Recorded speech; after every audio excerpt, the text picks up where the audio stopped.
దేవునికి ఘనత మహిమ ప్రభావం కలుగును గాక. గొప్ప దేవుడు, మంచి దేవుడు మరొకసారి మనకు అవకాశం ఇచ్చినాడు.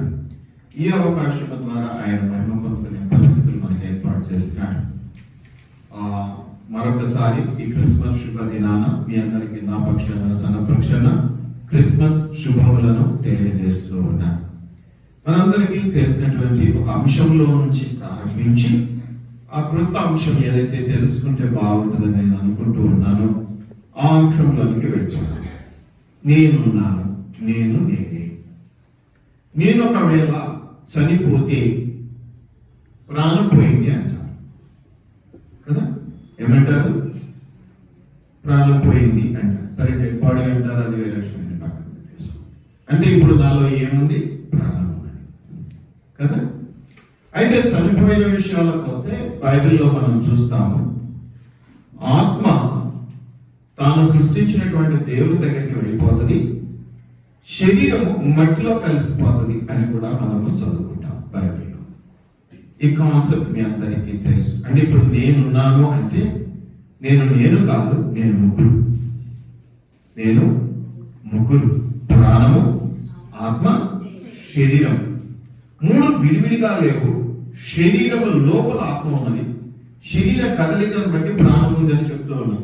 ప్రాణం అన్నది ఒక రూపం అంటే ఏముండదు. ప్రాణం పోయింది అంటే రూపం ఏముండదు దాంట్లో. కాబట్టి ప్రాణము, ఆత్మ, శరీరాల కలయికలో నేను మీకు కనిపిస్తూ ఉన్నాను. ప్రాణం పోతే శరీరం మట్టితో చేయబడి శరీరం మట్టిలో కలిసిపోతుంది. ఆత్మ ఖచ్చితంగా అక్కడ మీరు గమనిస్తే దాని గ్రంథంలో ఆత్మ తను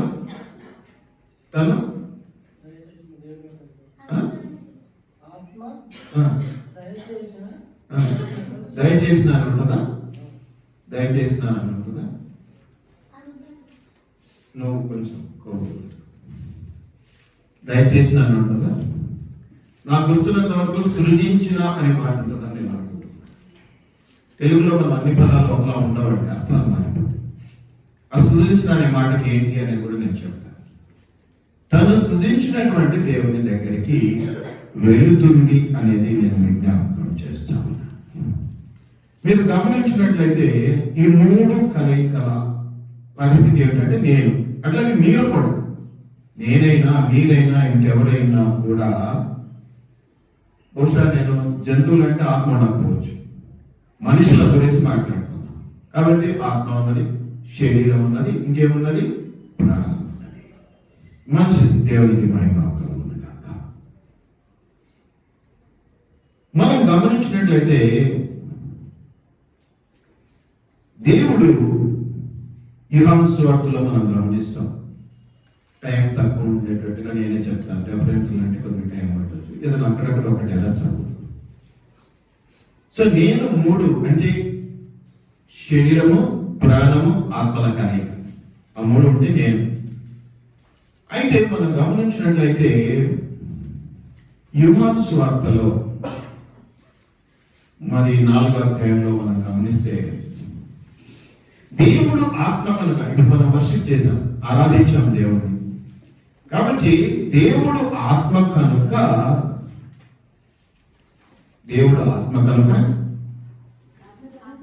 ఆత్మతోనూ సత్యముతోనూ ఆయనను ఆరాధించాలని ఉంది. ఇప్పుడు దేవుడు ఎవరు? ఆత్మస్వరూపం. నా పాయింట్స్ మీకు అర్థమవుతున్నాయని నేను అనుకుంటాను. మీ మొక్కల్లో చూస్తుంటారు కాబట్టి మీరు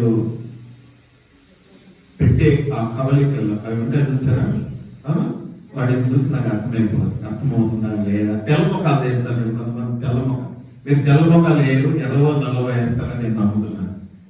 తెల్ల మొక్క వేస్తే అర్థం కాలేదని కదా అంటారు కదా, తెల్ల మొక్క. దేవుడు ఆత్మస్వరూపుడు. ఇది ఏమన్నా మీకు అర్థం కాదా? ఆత్మస్వరూపుడు అర్థమవుతుందా? ఓకే, కొంచెం తలాడించండి. మరి నాకు ఇటు పెట్టి ఎక్కిరించకండి, కానీ వింటున్నారు అని మీకు అర్థం కాకపోయినా అది కొంచెం మాకు ఇంపార్టెంట్. మీకు ఇష్టం లేకుండా వచ్చి కూర్చున్నా అది ఇంపార్టెంట్. దేవుని వాక్యం అనేది మాట్లాడుతుంది కాబట్టి ఖచ్చితంగా మీ నుంచి రియాక్షన్స్ అవసరం కదా.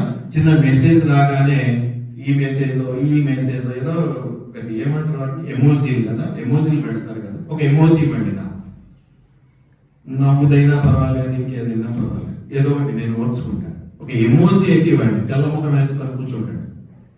ఇంత కష్టపడి సిద్ధపడి మీకు చెప్పాలన్న అంశాన్ని కొత్తగా సిద్ధపడినప్పుడు మీరు ఏందో వచ్చాం పండగ వదిలేస్తే తొందరగా చికెన్ చేసుకొని తింటామంటే నా చాలా ఏడుపు వస్తూ ఉంటుంది. ఇబ్బంది. ఒక్క ఎమోజీ ఇవ్వండి నా. సో దేవుడు ఆత్మస్వరూపుడు అనేటువంటిది మీకు తెలుసు. మనకేమో ప్రాణాత్మ శరీరాలని ఉంది. నేను ఇప్పుడు మీకు జ్ఞాపకం చేస్తూ ఉన్నాను. ఆదికాండం 1వ అధ్యాయంలో మీరు గమనిస్తే, ఆదికాండం 1వ అధ్యాయంలో మీరు గమనిస్తే 27-28 వచనాల్లో మనం చదివినట్లయితే, దేవుడు తన స్వరూపమందు నరుని మీరు మైక్ పెట్టుకోండి, నరుని సృజించెను. సో అక్కడ సృజించడం అనే మాట ఇక్కడ కూడా కనిపిస్తుంది. సృజించెను, దేవుని స్వరూపమందు వారిని సృజించెను, స్త్రీగాను పురుషులుగాను వారిని సృజించెను అనే మాట మనం ఇక్కడ చూస్తాం. దేవుడు వారిని ఆశీర్వదించెను. ఎట్లనగా, మీరు ఫలించి అభివృద్ధి పొంది విస్తరించి భూమిని నిండించి దానిని లోపరుచుకుని సముద్రపు చేపలను ఆకాశ పక్షులను భూమిలో ప్రాకు ప్రతి జీవిని ఏలుడని దేవుడు వారితో చెప్పెను అనేది మనం ఇక్కడ చూస్తాం. తర్వాత ఆశీర్వాదం.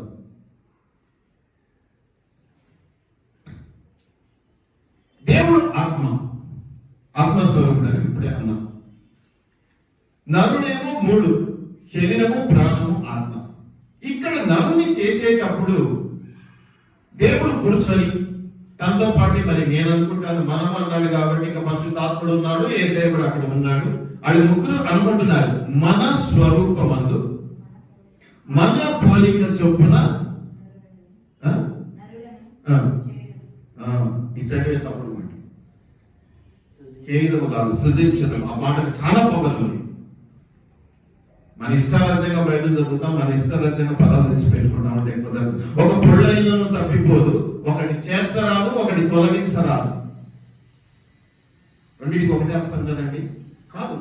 చూపిస్తాను, ఇప్పుడే చూపిస్తాను. ఒకటే అర్థం కాదు. సృజించడం అంటే ఏమీ లేని దాంట్లో నుంచి తీసుకురావటం. అక్కడ ఏమీ లేదు, దాంట్లో నుంచి తీసుకురావటం సృజించటం అంటే. సృష్టికర్త అయిన దేవుడు అంటారు. కలుగును కాకాలి నోటి మాట చేత సమస్తాన్ని చేశాడు. ఇది మీరు ఆదికాండం 1వ అధ్యాయంలోనే అన్ని గమనిస్తారు. కలుగును కాక అని ఏం చేశాడు? సృజించాడు. నోటి మాట వలన. మాట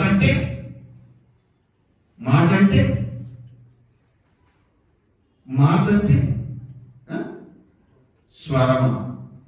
స్వరం అంటే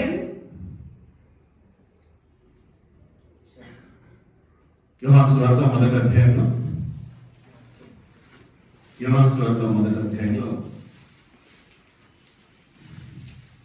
మీరు గమనించండి.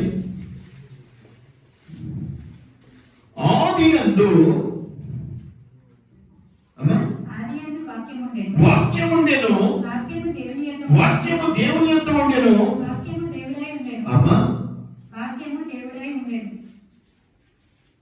బైబిల్ వాక్యం చదువుతాం మనం, ఏమంటాం? దేవుడు నాతో మాట్లాడుతున్నాడు, దేవుడు దివస్ నీతో మాట్లాడలే, వాక్యము ద్వారా. అంటే వాక్యమే దేవుడే. ఆదియందు దేవుడు ఉండెను, ఆదియందు వాక్యం ఉండెను, వాళ్ళిద్దరూ కలిసి ఉండిరి. వాక్యము దేవుని యొద్ద ఉండెను. ఎవరి దగ్గర నుంచి ఉంది? అంత మంచోడు కదా దేవుడు, తన దగ్గర నాకు ఇస్తే మనకి ఇచ్చాడు ఇప్పుడు బైబిల్ రూపంలో కదా. చాలా గొప్ప దేవుడు కదా. మనం ఏమి ఇవ్వం కదా. ఇప్పుడు ఎంతమంది బిర్యానీ చేసుకుంటారో కానీ, ఎంతమంది బంధువులు పిలుచుకొని స్నేహితులను పిలుచుకొని పెడతారో అనేది కొంచెం కష్టమే కదా. కానీ దేవుడు ఎంత మనసు కలిగినటువంటి వాడంటే తన దగ్గర ఉన్న వాక్యం మనకి ఇచ్చాడు. సరే, అది పక్కన పెట్టేసి ఇప్పుడు దేవుడి దగ్గర వాక్యం ఉన్నది. వాక్యం అనగా పలుకు, స్వరం అని మీరే చెప్తున్నారు. నేనేమంటానంటే సులువుగా మీకు అర్థం కావడానికి మాట అంట. వాక్యం అనగా మాట, అదొక స్వరం, అదొక శబ్దం. మాట ద్వారా కలగజేశాడట సృష్టిని. మీరు మొదటి ఆదికాండం 1వ అధ్యాయాన్ని ఈ మాటలు చూస్తారు. అంటే దేని ద్వారా సృజించాడు? మాట ద్వారా పలికాడు. పలకటం అంటే మాట్లాడాడు. మాట అంటే పలుకు, పలుకంటే మాట, మాట పలుకంటే వాక్యము, వాక్యం అంటే దేవుడు. అంటే వాక్యము పలకటము ద్వారా, మాట పలకటము ద్వారా అన్నీ చేశాడు, అన్నీ చేశాడు. అలాగే ఎవరిని చేశాడు? ఈ 26వ వచనంలో నరుణ్ణి కూడా చేశాడు. అంటే మొదట నరుణ్ణి ఎలా చేశాడు?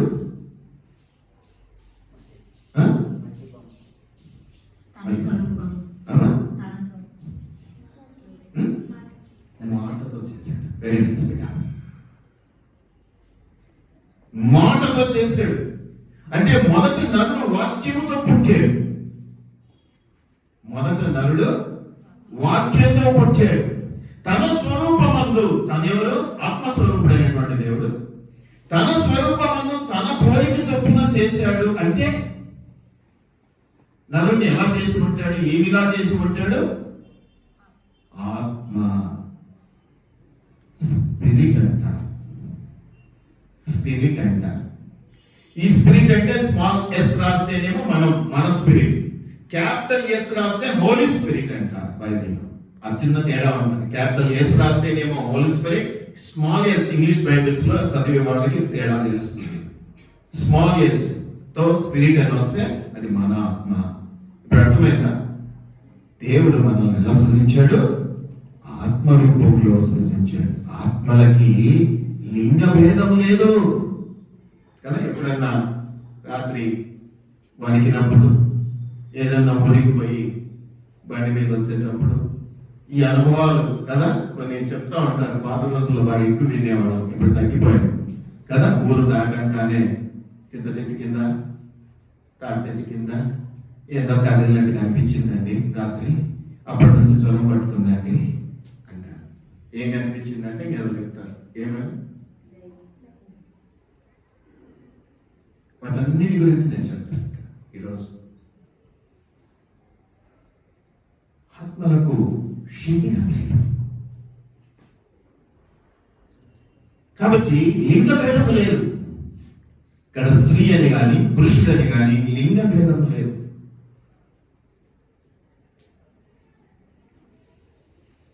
వాళ్ళ శరీరం మీద ఏముంటుందో తెలియదు. అందుకని ఆ పండు తినే వరకు, కళ్ళు తెరవబడే వరకు వాళ్ళు ఎలా ఉన్నారో కూడా వాళ్ళకి తెలియని స్థితిలో కలిసి తిరుగుతూ ఉన్నారు. అప్పుడు ఎలా ఉన్నారు? దిగంబరులుగా ఉన్నారు. ఎప్పుడు? పండు తిన్న తర్వాత, కళ్ళు తెరిచిన తర్వాత వచ్చిన జ్ఞాపకం అని గుర్తు. వాళ్ళు దిగంబరులుగా ఉండుట గమనించి చెట్టు చాటు దాక్కున్నారు. దేవుడు వచ్చేసరికి అంతకుముందు ఏం చేశారు? అవేం తెలియలా. ఎందుకు తెలియలా? ఆత్మస్వరూపంలో ఉన్నారు కాబట్టి. ఆత్మరూపంలో ఉన్నారు కాబట్టి వాళ్ళకి ఏం తెలియలా. అది పట్టు వేసుకుంటారు. అవన్నీ జ్ఞానం వచ్చింది. ఎప్పుడు వచ్చింది? వద్దన్న పండు తిన్న తర్వాత. దయచేసి జ్ఞాపకం పెట్టుకోండి దేవుని. దేవుడు ఆత్మరూపంలో మనల్ని చేసుకున్నాడు, మాటతో చేసుకున్నాడు. మాట అనే మాట కొంచెం పక్కన పెట్టేస్తే ఆ ప్లేస్ లో వాక్యముతో చేసుకున్నాడు అని చెప్తాను. మీకు అర్థమైందిగా? వాక్యముతో మొదట నరుడిని చేసినాడు. ఈ నరుడు ఆత్మరూపంలో ఉన్నాడు కాబట్టి అన్యం పుణ్యం లేదు, మనసు చెడ్డ లేదు, అంత అపరిశుద్ధత. అందుకనే దేవునితో కలిసి ఏదైనా తోటలో స్నేహంగా చెట్టాపట్టాలు వేసుకొని చేతిలో చేయబడి తిరిగాడు. ఇద్దరు వాకింగ్కి వెళ్ళేవాడు. దేవుడు పరిశుద్ధుడు కనుక, ఆత్మస్వరూపుడు కనుక, అప్పుడు తాను సృష్టించిన వాక్యము ద్వారా సృష్టించినటువంటి నరుడు అనేటువంటి వాడు కూడా ఆత్మలో ఉన్నాడు, ఆత్మలా ఉన్నాడు. కాబట్టి దేవునితో స్నేహం ఎలా ఉండింది? చక్కగా ఉండింది. ఏ పెరుగు లేదు. చెట్టాపట్టాలు స్నేహమే స్నేహం కదా. అర్థమవుతుందా కాన్సెప్ట్? వింటే మీకు అర్థమైంది. ఇప్పుడు నేను మళ్ళీ మొదటికి వస్తాను. ఆత్మస్వరూపులుగా సృష్టించుకున్నటువంటి నరులు, నేనేం చెప్పాను? నాతో పాటు ఇప్పుడు ప్రాణము, శరీరం అన్న చెప్పినట్టు ఎక్కడి నుంచి వచ్చినాయి? ఎందుకు వచ్చినాయి? ఎక్కడి నుంచి వచ్చినాయి? ఎందుకు వచ్చినాయి? ఎవరు తెచ్చిపెట్టారు? మీరు సృజించను అంటే ఏమీ లేని దానిలో నుంచి దేవుడు నరుని సృజించినాడు వాక్యము ద్వారా. అంటే నరుడి పుట్టుక మొదట దేని ద్వారా జరిగింది? వాక్యము ద్వారా జరిగింది. నరుడి పుట్టుక మొదట వాక్యము ద్వారా జరిగింది. ఆత్మస్వరూపుడుగానే ఉన్నాడు నరుడు కూడా. కానీ మీరు గమనించినట్లయితే 2వ అధ్యాయంలోకి వస్తే చక్కగా ఏం చేసినాడు? నేల మంటితో అవి చేసి ఇవి చేసి చాలా అద్భుతమైనటువంటి స్వరూపాన్ని ఇచ్చాడు. ఏమొచ్చింది? మట్టితో చేస్తే మట్టిలో కలిసిపోయింది. అంటే ఏంటది? శరీరం వచ్చేసింది. సరే, దేవుడు శరీరం పెట్టాడు. శరీరం పెట్టాడు, ఎముకలు ఉన్నాయి. ఎముకలు కూడా ఉన్నాయి అంటాను. ఎందుకు ఉన్నాయంటే నారిని చేశాడు. ఎముకలు తీసి చేశాడా స్త్రీని? అంటే ఎముకలు కూడా ఉన్నట్టే కదా, పకటంకల్లో నుంచే కదా నారిని చేశాడు. ఆదాము సరే, ఇంకా మీకు క్లారిటీ కావాలంటే 2వ అధ్యాయంలో నుండి చూస్తే 23వ వచనంలో, అప్పుడు ఆదాము ఇట్లనెను, నా ఎముకలలో ఒక ఎముక, నా మాంసంలో మాంసం. ఏమేమి ఉన్నాయండి అప్పటికి? ఎముకలు, మాంసం. రక్తం కనపడిందా? రక్తం కనపడితే కళ్ళు తిరిగి పడిపోతాం. అందుకని దేవుడు అప్పటికి పెట్టలా రక్తం లేదు. అందుకనే మీరు గమనిస్తే మానవుడు, మీరు పత్రికల్లో చదువుతారు, అన్నిటి రెఫరెన్స్ టైం సరిపోదు. ఈ రక్త మాంసములు పరలోక రాజ్యమును, అంటే ఈ రక్త మాంసములతో ఇలా ఉన్న శరీరంతో మనం పరలోక రాజ్యానికి వెళ్ళలేము. అందుకని అక్కడ కూడా ఒక మాట అంటాడు, ఆ మాటకి ఇంకో మాట నేను లింక్ కలిపి మళ్ళీ జ్ఞాపకం చేస్తాను. కాబట్టి ఈ శరీరంతో మనం వెళ్ళలేము, ఈ రక్త మాంసములతో మనం పరలోక రాజ్యానికి వెళ్ళలేము. అంటే ఎలా వెళ్ళాలి? ఈ రక్త మాంసములు వదిలేసి అంటే చనిపోతాం. అది ఏం మిగిలి ఉంటుంది ఇంకా? That's right. అంటే దేవుడు ఆత్మనామనలు చేసుకున్నాడు వాక్యం ద్వారా. కాబట్టి నరుడు మళ్ళీ ఎలా తయారు కావాలి? ఆత్మరూపంలోనికి రావాలి. ఆత్మరూపంలోనికి వస్తేనే దేవునితో కూడా కలిసి పరలోక రాజ్యంలో ఉండగలుగుతాడు. అది క్లియర్ గా అనేక చోట్ల మనకు బైబిల్ గ్రంథంలో కనిపిస్తుంది. ఈ రక్త మాంసములు పరలోక రాజ్యాన్ని స్వతంత్రించుకున్న నేరవు అంటే. కాబట్టి ఈ రక్త మాంసముల ద్వారా మనం అనేక రీతిగా నష్టపోతున్నాం. అది కూడా లాస్ట్ లో నేను మీ జ్ఞాపకం చేస్తాను సమయాన్ని బట్టి. కాబట్టి మీరు గమనించినట్లయితే ఇక్కడ మీరు చూసినట్లయితే ఆత్మరూపంలో చేసుకున్నాడు. తన పోలిక తన స్వరూపమందు నరుని చేసుకున్నాడు. ఆయన ఆత్మ కనుక ఆయన ఆత్మలోనే చేసుకున్నాడు. నరుడు కూడా ఆత్మలోనే ఉన్నాడు, ఆత్మలానే ఉన్నాడు, లానే ఉన్నాడు. అయితే తర్వాత నరునికి శరీరాన్ని ఇవ్వటం జరిగింది. మట్టితో బొమ్మను చేసి జీవాయువును ఉదగా ఆత్మ ఏమైంది? జీవాత్మ ఆయనో చలించే ఆత్మగా మారింది. కొంత డౌన్ అయింది. ఆ దేవుడు చేసుకున్న ఆత్మ లెవెల్కి ఈ ఆత్మ లెవెల్కి కొంచెం డౌన్ అయింది. అయినా దేవుడు ముచ్చట పెట్టాడు. మళ్ళీ ఏం చేశాడు? ఒంటరిగా నుండుట మంచిది కాదు అని నారి చేశాడు. నారి వల్ల విపరీతమైనటువంటి హెడేక్ వచ్చేసేసి ఆ పండు తిని ఆమె తిని ఆయనకి ఇచ్చి ఎవరెవరికి? ఎవరు ఆయన ఎవరు ఆమె ఎవరు? కాబట్టి అవగాహన ఎప్పుడు తిట్టుకుంటుంటాం మనం. ఈమె తిన్నది సరిపోగా మళ్ళీ ఆయనకి ఇచ్చి తప్పు చేయించింది కదా కదా. నేను ఒక మాట మీకు జ్ఞాపకం చేస్తాను. నరుడిని చేయటం అంటే ఈ ఇల్లు కట్టాము. ఫస్ట్ ఏం చేసాం మేము? ఇప్పుడంటే పిల్లర్లైనా బాగా లోతు పునాది తీసి వేస్తాం కదా. పాత రోజులు అయితే పునాది. నరుడు పునాది అయితే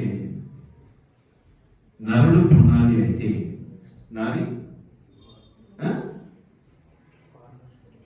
కారణం వస్తున్నా ఏ శుక్రవు కారణం వస్తుంది.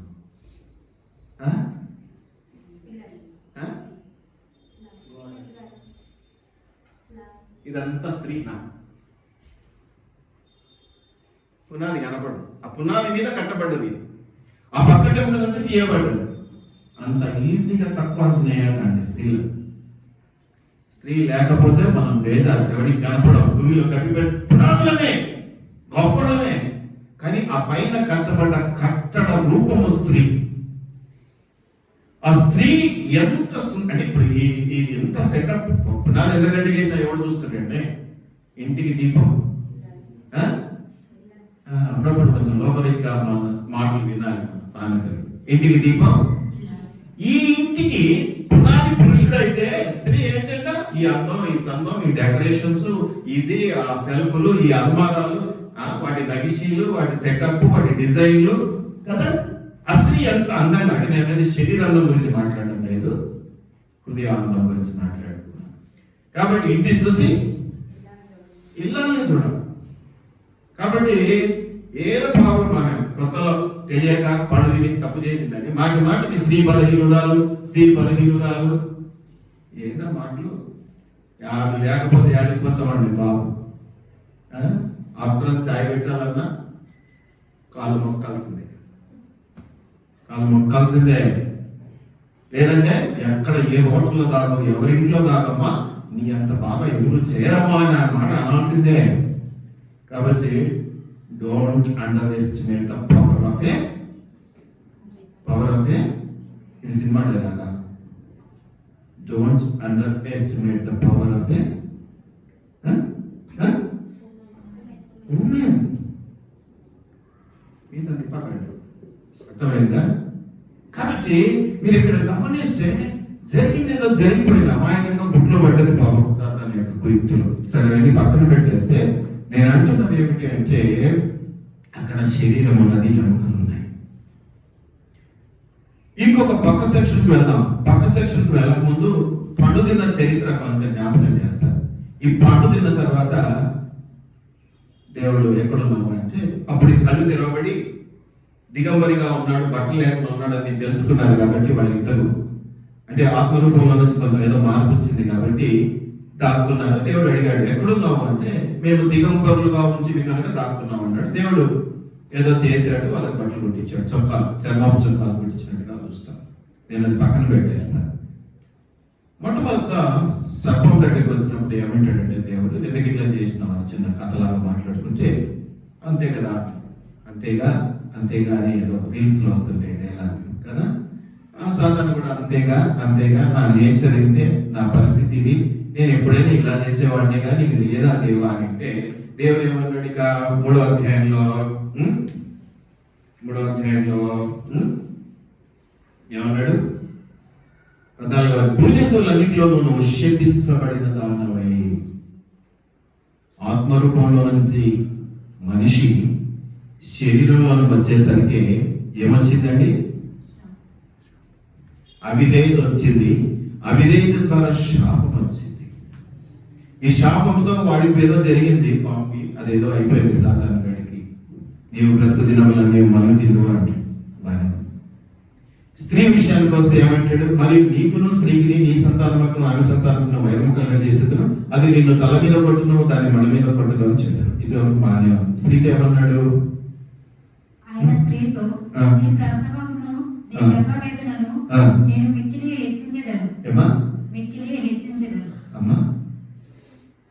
ఎంత గొప్ప అసలు గర్భవేదన, గర్భము ఎందుకట్లా? నేను మళ్ళీ ఎన్నికెళ్తామండి. మొదటి అధ్యాయంలో నుంచి 20వ వచనంలో దేవుడు నరులను తన స్వరూపమందు సృజించుకొని ఆ నరునితో చెప్పినటువంటి మాట. ఏ నరుడు? వాక్యము ద్వారా పుట్టిన నరుడు ఆత్మరూపంలో ఉండే నరునికి చెప్పినటువంటి మాట ఏమిటంటే, మీరు ఫలించి అభివృద్ధి పొందుడే, శరీరముతో మాంసపడినవాడికి తర్వాత ఆశీర్వాదాలు. పక్కన ఆత్మతో ఉన్నవాడికి చెప్పిన మాటలు ఏంటంటే, మీరు ఫలించి అభివృద్ధి చెంది విస్తరించి. ఇవన్నీ ఎవరికి చెప్పినాడు? ఆదాము అప్పటికి రాలేదమ్మా పిక్చర్. ఆత్మరూపం. ఇంకా మీకు క్లియర్ గా చెప్పాలంటే, వాక్యము ద్వారా, మాట ద్వారా ఆత్మరూపంలో ఉన్నటువంటి నరునికి. కానీ ఆ బ్లెస్సింగ్స్ అన్ని కూడా ఈ శరీరము, రక్తం వచ్చినటువంటి మానవుడు నరుడు తీసుకొని ఫలించి అభివృద్ధి చెంది అనేసరికి ఏమైపోయిందంటే, శరీరంలోకి వచ్చేసాడు కదా. ఏమేమి వస్తాయి ఇంకా శరీరంలోకి వస్తే? శరీరాశ, నేత్రాశ, జీవకుటుంబం వచ్చేస్తాయి. కాబట్టి ఈ శరీరాశలు కదా, మీరు ఫలించి అనగానే పిల్లలు గంటనే పోతారు. ఆత్మలో నాకు చెప్పినాడు, అరే ఫలించాలన్నా నువ్వు అని. ఇప్పుడు ఎవడు ఫలిస్తున్నాడు? శరీరంతో పాలిస్తున్నాడు. ఎంతమంది జనాభా? సరిపోదు, ఉండడానికి షెల్టర్ సరిపోదు. ఏమన్నా సరిపోతాయి ఇక రాను రాను అన్ని క్లిష్ట పరిస్థితులే కదా. జనాభా పెరిగే కొద్ది తెలియదా దేవునికి? అట్లా తెలిసిన దేవుడు మనుషులను శరీరీతిగా ఫలించమన్నాడు, ఆత్మలో ఉన్నప్పుడు ఫలించమన్నాడు. అంత ఆలోచన లేకుండా చెప్పేస్తాడు దేవుడు. దేవుడు రా అంటే వచ్చేస్తాడు కదా, అంత పవర్ఫుల్ కదా. కాబట్టి ఫలించమని చెప్పింది ఎవరికి? వాక్యం ద్వారా పుట్టిన ఆత్మ అయినటువంటి నరుడికి. ఫలిస్తున్న దేవుడు శరీరంతో ఉన్నవాడు. వాడి దృష్టిలో ఫలింపంటే ఏంటి?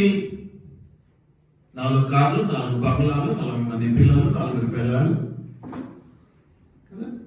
దేశ విదేశాల్లో పెట్టుబడులు. ఎందుకంటే శరీరం కదా, శరీరం ఎప్పుడు ఏం కోరుకుంటుంది? అవే కోరుకుంటుంది కదా, పాపం కోరుకుంటుంది. కాబట్టి ఇది కొంచెం విడగొట్టి తర్వాత చూద్దాం.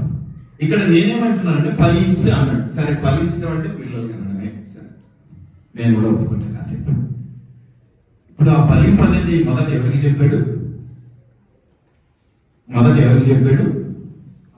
ఆత్మ. వాక్యము ద్వారా పుట్టిన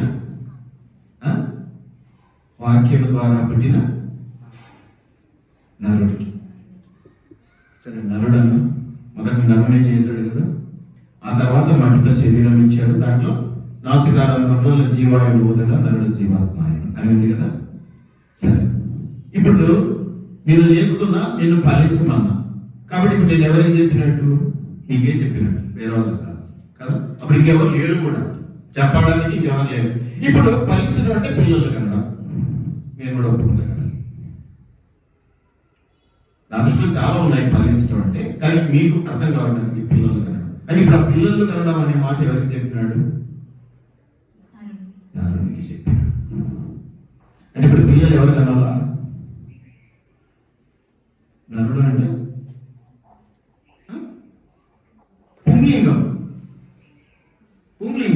కదా. ఇప్పుడు పిల్లలు ఎవరు కనాలా? దేవుని మాట ప్రకారం గట్టిగా చెప్పాలి. ఎవరు కనాలా?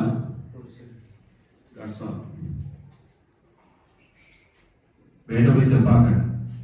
ఇది రీల్స్ లో కూడా నేను కట్ చేస్తాను. పిచ్చోళ్ళు అంటారు బయట పోతే మనం పిచ్చోళ్ళు అంటారు. కాన్సెప్ట్ మారిపోతుంది. ఆత్మీయంగా ఆలోచన చేస్తే దాని అర్థం బయటకు వస్తుంది.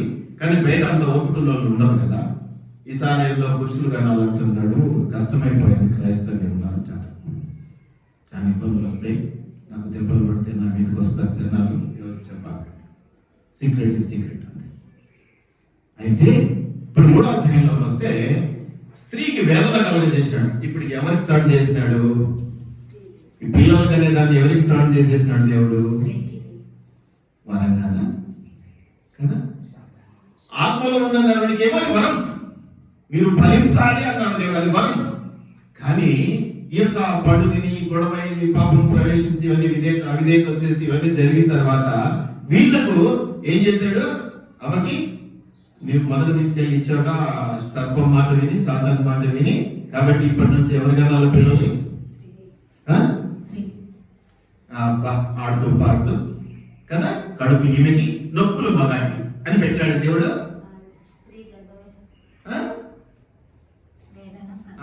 ఏమన్నాడు దేవుడు? అంత వరమండి కదా. శరీరంలోకి వచ్చి 9 రూపాయలు చేయడం మొదలు పెడితే ఎన్ని కదా, ఎన్ని తిప్పల్లో చూడండి. వరాలలో ఉన్నటువంటి వాడు దేనిలోకి వచ్చాడు? శాపాలు. చాలా మంది ఏమనుకుంటారంటే గర్భఫలము యెహోవా ఇచ్చు బహుమానం. అది కరెక్టే.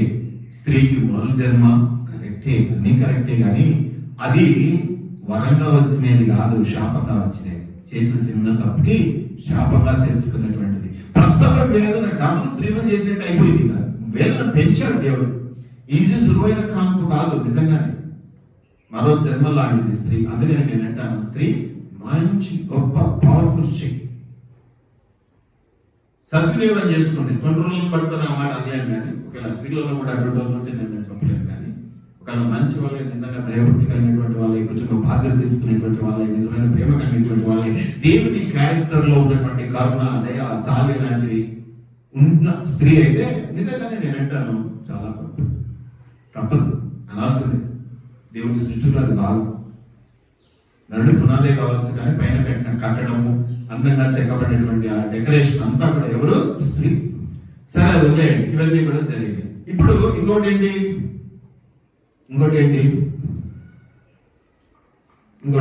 ఎవరినో ఇంకొకరిని ఏమన్నా ఉన్నాడు?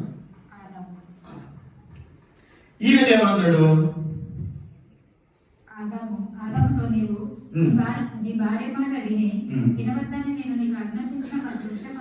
చూడు, నా మాట వినాల్సింది పోయి నువ్వు భార్య మాట విన్నావే. భార్య మాట కూడా వినాలి, వినకపోతే నీ పగిలిపోతుంది, ఇంట్లో సామానంతా గందరగోళం అయిపోతుంది కదా. ఈవెన్ టీలో కూడా ఉప్పు ఎక్కువైంది, టీలో చక్కెర ఎక్కువైతే ఒక రకం, కానీ భార్య మాట వినకపోతే టీలో ఉప్పు ఎక్కువైంది. బిర్యానీలో చికెన్ అంతా వండేటప్పుడు ఎంత తిని ఒకటి రైస్ పెడతారు, కాబట్టి భార్య మాట వినడం తప్పు కాదా. కానీ ఇప్పుడు నేను చెప్పినప్పుడు అయితే ఎందుకు విన్నావు?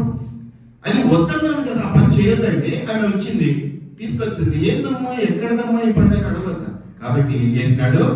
ఎంతో గొప్పదైన దీవెన పొందుకున్నటువంటి వాక్యము ద్వారా పుట్టిన మానవుడు శరీరాన్ని ధరించుకునేసరికి వచ్చినటువంటి గొప్ప శాపం ఏంటంటే సేద్యం. ఏమన్నాడు?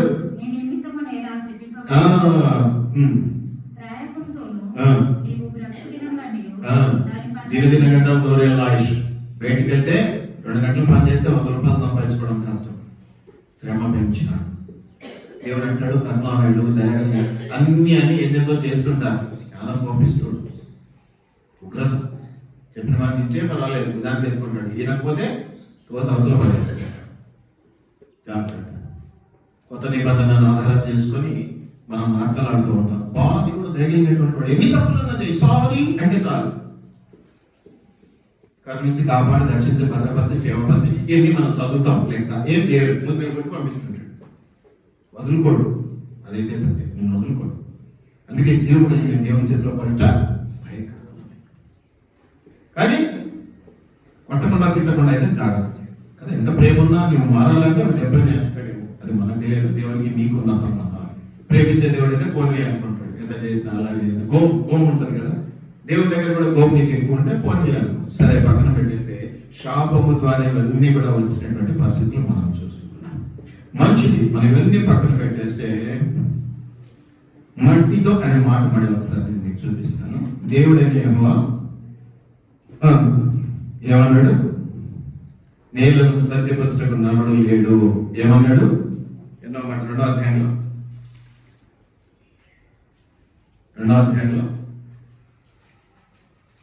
4వ వచనంలో దేవుడైన యెహోవా భూమిని ఆకాశమును చేసిన దినమందు భూమి ఆకాశములు సృజించబడినప్పుడు వారి ఉత్పత్తి క్రమం ఇదే.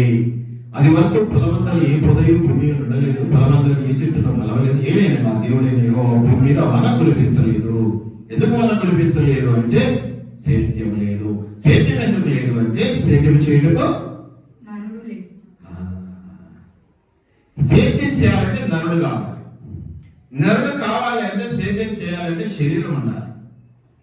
కాబట్టి ఆత్మలో ఆత్మలా ఉన్నటువంటి నరునికి ఏమి ఇచ్చాడు దేవుడు? మట్టితో శరీరం ఇచ్చాడు కదా. సినిమా చూస్తాడు, సీరియల్. ఆత్మలు ఉన్నాయనుకో, నేను ఇండే ఉంటా, ఎన్ని గురించి ఆత్మ వచ్చి నన్ను చూసి తట్టుకొని నిలబడిపోతుంది. ఎట్లా వస్తుంది? నాలో నుంచి వెళ్ళిపోతుంది కదా. దానికి అడ్డు అలుపు, తలుపులు వేస్తే రాదు. చాలా మంది బిగ తీసుకొని గడలు వేసుకుంటారు. ఆత్మలకు అవి ఏమి వచ్చేస్తాయి కదా. ఎందుకు? వాటికి శరీరం లేదు. ఇప్పుడు ఏం చేశాడు దేవుడు? సేద్యపరచడానికి నరునికి అవసరమైనటువంటి శరీరాన్ని ఇచ్చాడు. శరీరాన్ని ఇచ్చాడు కాబట్టి ఆత్మను తీసుకొచ్చి ఇక్కడ పెట్టాడు. జీవ ఆయువును ఊదగా నరుడు ఆత్మైన నరుడు జీవాత్మైన చలించే ఆత్మ, శరీరం కలిగినటువంటి ఆత్మ అయినాడు. ఇది జ్ఞాపకం పెట్టుకోవాలి. సో ఇవన్నీ మనం పక్కన పెట్టేసేస్తే చక్కటి మాటలు మనం గమనిస్తూ ఉన్నాం. మీరు నేల మట్టితో దేవుడైన 7వ వచనం ఇక్కడ మీరు పాయింట్ గుర్తించుకోండి. సృజించాడు మొదట, ఏమీ లేని దాంట్లో నుంచి నరుని తీసుకొచ్చాడు. ఆత్మ ఉన్నాడు కాబట్టి ఆత్మ రూపంలో చేసుకున్నాడు. ఇది ఓకే. ఫస్ట్ అధ్యాయంలో ఈ పాయింట్ మీకు అర్థమైంది. ఇప్పుడు 2వ అధ్యాయంలో వస్తే నరుడు సేద్యం చేయాలి, భూమిలో నుంచి పంట తీసుకురావాలి. కాబట్టి ఆ సేద్యము అనేటువంటి మాట ఫుల్ఫిల్ కావాలంటే శరీరం ఉండాలి. నేను ఆత్మ రూపంలో ఇట్లంటే మట్టి అది తగినట్టు రాదు. నా చెయ్యట పోయి వస్తుంది, మట్టి నిలబడదు. ఏ సినిమాలు సీరియల్లో చూసించారు కదా, ఆత్మలు ఇట్లాంటి ఏమైనా వస్తుందా? ఇట్లా కొడితే ఏమైతుంది? చెప్పక తగ్గుతుంది. అది ఏమైతుంది? శరీరం లేదు కదా, వెళ్ళిపోదా? మరి మీరు సినిమా నిజం చెప్పండి, సినిమాలు సీరియల్ చూసినారు. శరీరం లేకపోతే ఎట్లుంటుంది అది? వాడు ఎవడు చచ్చిపోయినాక ఇటు వచ్చి కొడతాడు కదా, మాకు కొడితే ఇచ్చే ఇట్లా వచ్చి ఆనుకుంటుందా? ఏమైపోద్ది? ఏమీ లేనట్టు ఇటు వెళ్ళిపోతుంది. అని ఎందుకు అట్లా? కాబట్టి సేద్యపరచాలి అంటే శరీరం కావాలి. మట్టితో ఏం చేశాడు? నరుణ్ణి అక్కడ నరుణ్ణి చేశాడు, కానీ ఆ నరుడు ఆత్మరూపంలో ఉన్నాడు. ఇక్కడ నరుణ్ణి చేశాడు, ఇక్కడ నరుడు సరే నిర్మించి అంటే చేశాడు. సరే ఒక నేను ఇక్కడ రెండు మాటలు మీకు ఆలోచించండి. మొదట సృజించను అనే మాట చూశారు మీరు మొదటి అధ్యాయం. ఇక్కడ నరుని ఏం చేశాడు? నిర్మించడం అంటే ఆల్రెడీ ఉన్న దాన్ని తీసుకొచ్చి సెటప్ చేయడం. ఇప్పుడు నేను ఈ ఇంటిని నిర్మించాను, నా కంటి కనబడుతుంది. ఇలాగా దీంట్లో సున్నం ఉంది, సిమెంట్ ఉంది, ఇటుక ఉంది, కాంక్రీట్ ఉంది, ఇనుము ఉంది, ఇలా రకరకాలైనవి కంటి కనిపెట్టి తీసుకొని వచ్చి ఫిక్స్ చేసి నిర్మించడం అంటే ఉన్న దాంట్లో నుంచి సెటప్ చేసుకోవటం. సృజించడం అంటే లేని దాంట్లో నుంచి తీసుకురావడం. కాబట్టి నిర్మించడం సృజించడం ఒకటి కాదు. దయచేసి ఒకదాని దగ్గర ఒకటి వాడకండి. సృజించడం దగ్గర సృజించడం అనే వాడాలి. నిర్మించడం అంటే నిర్మించడం అనేది అర్థము. చేశాడు అనడానికి కూడా లేదు. చేశాడు అంటే చేతులతో చేశాడు. కాబట్టి తెలుగు వచ్చు కదా, ఇష్టారాజ్యంగా కొన్ని పదాలు పెట్టి చదువుతామంటే దేవుడు అది శాపంగా పరిణమిస్తుంది. బైబిల్ చదివేటప్పుడు జాగ్రత్త అని చెప్పేది. అందుకే సృజించడం వేరు, నిర్మించడం వేరు. ఇది నేను జ్ఞాపకం తెచ్చుకోవాలి. ఇక్కడ ఏం చేశాడు? నిర్మించాడు. ఖచ్చితంగా తెలుగులో చాలా చక్కగా ఉంది. నిర్మించాడు. ఇంగ్లీష్ బైబిల్స్ లో కూడా కంపేర్ చేసుకోండి. ఇంగ్లీష్ బైబిల్ లో కూడా మీరు కంపేర్ చేసుకోండి. ఇక్కడేమో నిర్మించాడు, ఎందుకంటే మట్టి తీసుకున్నాడు, చేశాడు, బొమ్మను చక్కగా. ఇది నిర్మించడం. అక్కడేమో సృజించాడు. అయితే ఆ రెండింటిని కలిపాడు. ఎలా కలిపాడు? నాసికారంధ్రములలో జీవాయువులు ఉదగా నరుడు జీవాత్మ, రెండింటిని కలిపాడేసాడు. రెండింటిని. ఇప్పుడు నాకు శరీరం ఉంది, తర్వాత ఆటోమేటిక్గా రక్తం వచ్చేసింది. రక్తం రావడం వల్ల ఎన్ని ప్రాబ్లమ్స్ మళ్ళీ చెప్తాను. మీరు గమనిస్తే ఏమైనా ఉందండి? సృజించెను వాక్యము ద్వారా దేవుని కన్నాడు. ఇప్పుడు వచ్చింది ఎవరు? మొదటి మానవుడు నరుడు వాక్యం ద్వారా కనబడ్డవాడు, సృజించబడ్డవాడు. ఇప్పుడు రెండవ మానవుడు ఇద్దరు కలిసిపోయారు అనుకోండి, పక్కన పెట్టేయండి. విడివిడిగా చూస్తే ఇదేవారి ద్వారా వచ్చినారు? మట్టి నుంచి తీయబడ్డాడు. శరీరం. అందుకనే శరీరము బలహీనము, ఆత్మ సిద్ధమైన. నీ శరీరం మీరు తలుచుకుంటే అమెరికాకు పోలేదు. నువ్వు ఆత్మలో ఎదించిపోతే ఆత్మ అయిపోతుంది. పోయి ఆ ట్రంప్ షేక్ హ్యాండ్ ఇచ్చి మరీ వస్తుంది. అంటే శరీరం ఉండదు కాబట్టి షేక్ హ్యాండ్ ఇచ్చినా ఆయనకేం కాదు, కానీ చేయదగదు. కానీ ఎక్కడికైనా వస్తుంది. అందుకే టీచర్లు ఎవరన్నా చదువు చెప్పేటప్పుడు, పాఠం చెప్పేటప్పుడు మీరు సరిగ్గా వినట్లేదంటే బాడీ ప్రెజెంట్, మైండ్ అంటే ఆలోచన. నేనేమంటానంటే స్పిరిట్, ఆత్మ లేదు. వాడు ఎక్కడో ఆత్మ తీసుకెళ్ళాడు కదా. మీరు చర్చికి వచ్చి కూర్చున్నారు కదా, ఎంత తొందరగా వదిలేస్తే చికెన్ తెచ్చి కడిగాడ పెట్టి వచ్చిన అయ్యగారు ఎంత తొందరగా. మీ ఆత్మ వేరేగా మీ కిచెన్ లో మీ స్టవ్ దగ్గర నిలబడి ఉంటుంది, ఇప్పుడు వంట చేస్తుంటుంది.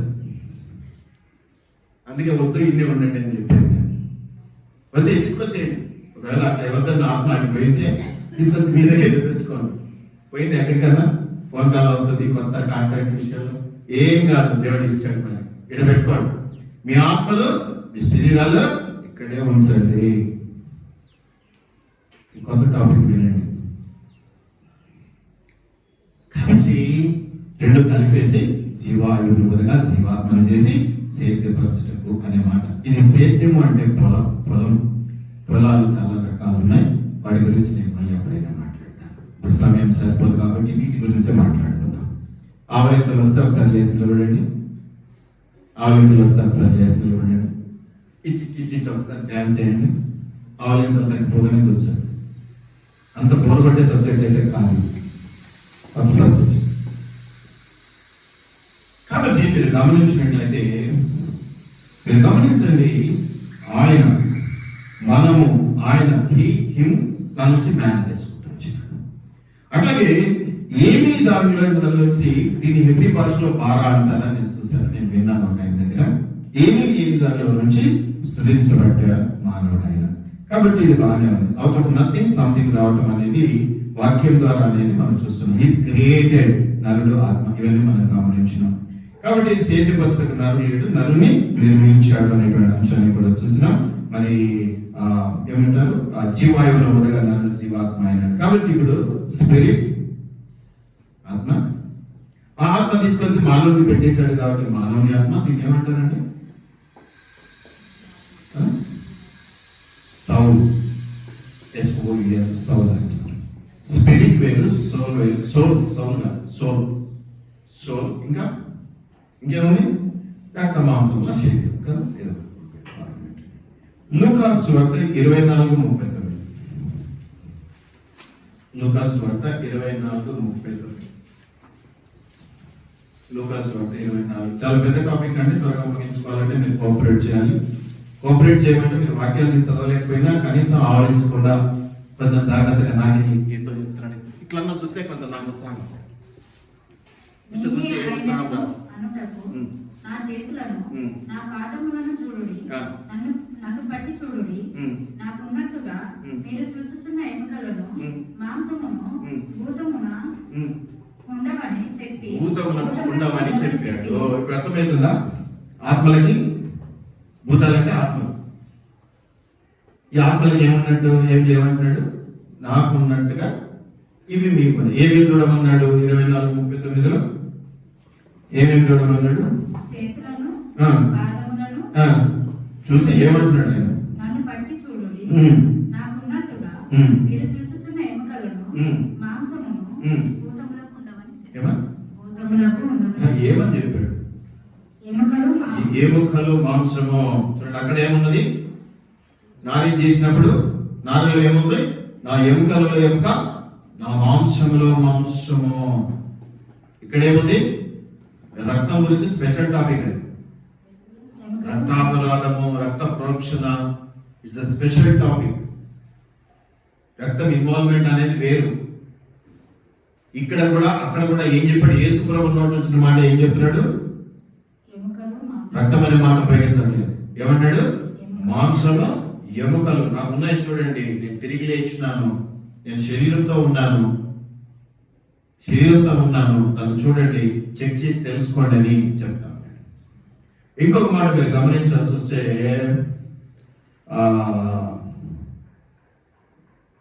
ఈ ఫలించడం అంటే నేను చెప్పాను కదా, స్త్రీలు పురుషులు కనాల్సింది, ఆత్మలు కనాల్సింది.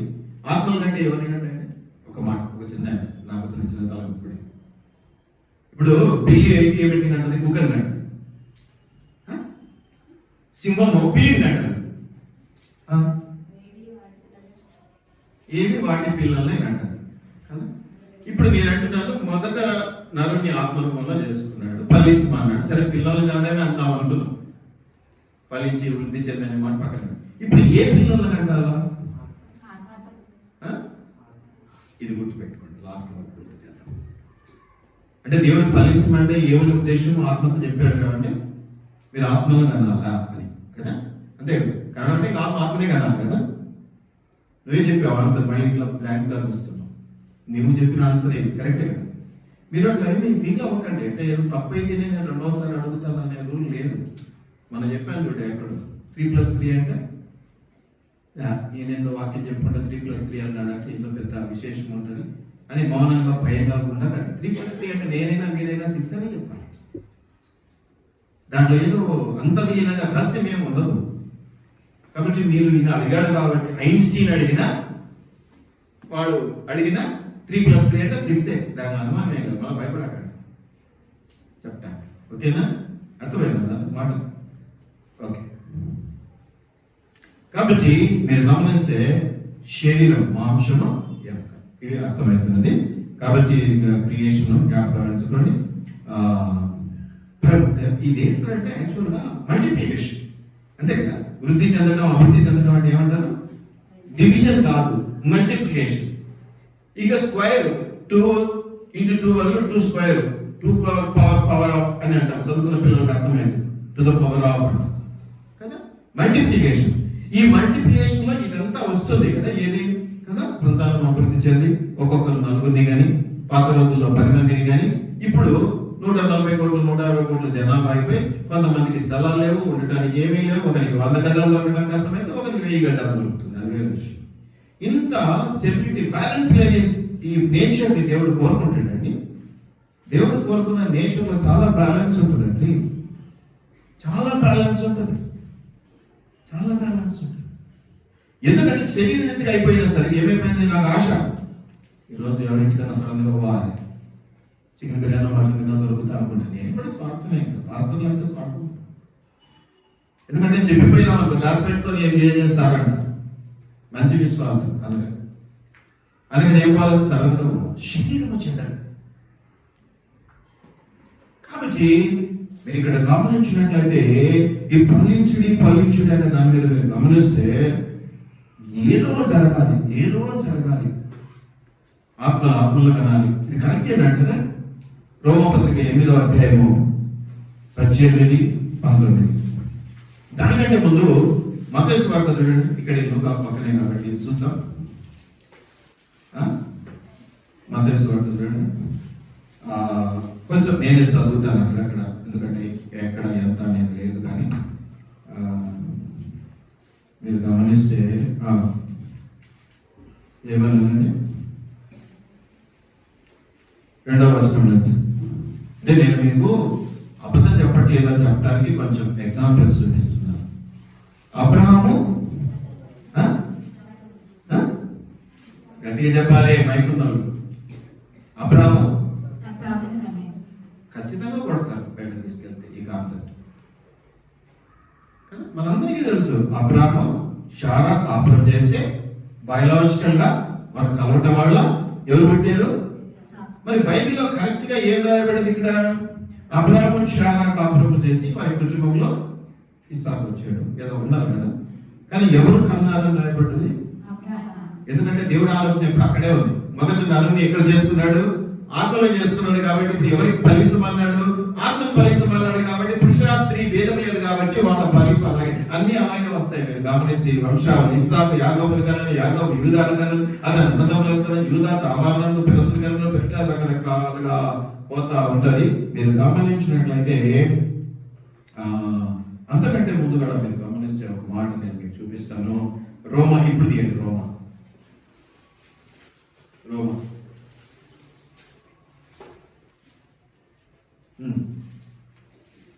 రోమిలకు రాసినటువంటి పత్రిక 1వ అధ్యాయంలో 2వ వచనం ఏం చెప్తుందమ్మా? దేవుని సువార్త నిమిత్తము ప్రత్యేకింపబడిన వాడునైనా పౌలు రోమలో ఉన్న దేవుని పిలుపులందరికీ అనగా పరిశుద్ధులుగా ఉండుటకు పిలువబడిన వారికి అందరికీ శుభమని చెప్పి రాయనది. మన తండ్రి అయిన దేవుని నుండి ప్రభు అయిన యేసుక్రీస్తు నుండి కృపా సమాధానములు నీకు కలుగును గాక. దేవుడు తన కుమారుడును మన ప్రభువునైన యేసుక్రీస్తు విషయమైన ఆ సువార్తను పరిశుద్ధ లేఖనముల యందు తన ప్రవక్త ద్వారా ముందు వాగ్దానం చేసేది.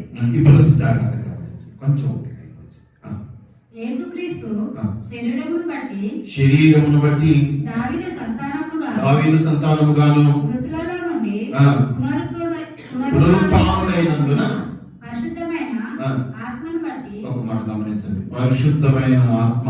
అది ఈ ఆత్మను బట్టి ఏమని పిలువబడుతున్నాడు? ఆత్మను బట్టి దేవుని కుమారుడు. అంటే ఇప్పుడు ఆత్మను కంటది, కానీ వాళ్ళకు ఒక పేరు ఉంది. పరిశుద్ధమైన ఆత్మను బట్టి వారిని దేవుని కుమారుడు. మొదట ఆత్మరూపంలో చేసుకున్నటువంటి నరుడు ఎవడో తెలుసా? ఇప్పుడు యేసు ప్రభుని ఏమని పిలుస్తారు? దైవ కుమారుడు అంటున్నారు కదా. అప్పుడు ఆత్మలన్నీ ఏవేమి చెప్పబడుతుంది ఇక్కడ? పరిశుద్ధమైన ఆత్మలు.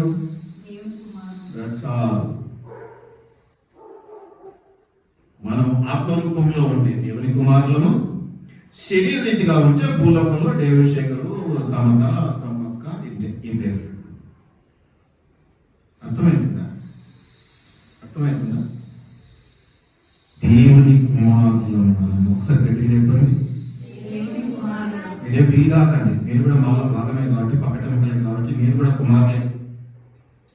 ఇక కుమారులు అంటే ఇలాగే అనుకోని మీరు ఫీల్ జలసీ ఫీల్ కాకండి. శరీరం కదా, కొంచెం జలసీ ఫీల్ అవుతుంది, కొంచెం యాంగ్రీ వస్తుంది, యాంగ్జైటీ వస్తుంది, బీపీ వస్తుంది, షుగర్ వస్తుంది కదా. Don't worry.